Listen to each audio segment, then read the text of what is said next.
Performing rolling edits. Trimming with the Ripple Edit tool changes the overall length of the sequence.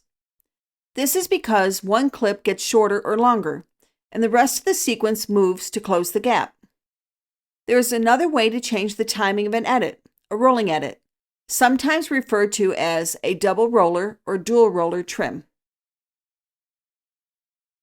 When you perform a rolling edit, the overall length of the sequence does not change. Instead, a rolling edit shortens one clip and lengthens another at the same time, adjusting the clips by the same number of frames.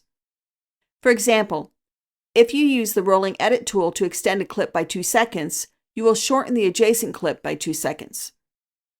Continue working with the sequence 11 Ripple Edit. In the Tools panel, press and hold the Ripple Edit tool to select the Rolling Edit tool.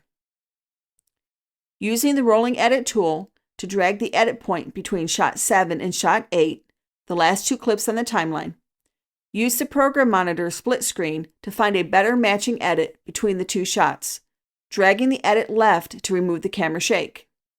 You may need to zoom into the timeline panel to make more accurate adjustments.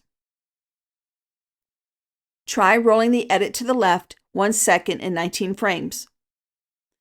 You can use the Program Monitor timecode as a reference or the tooltip that appears in the timeline panel.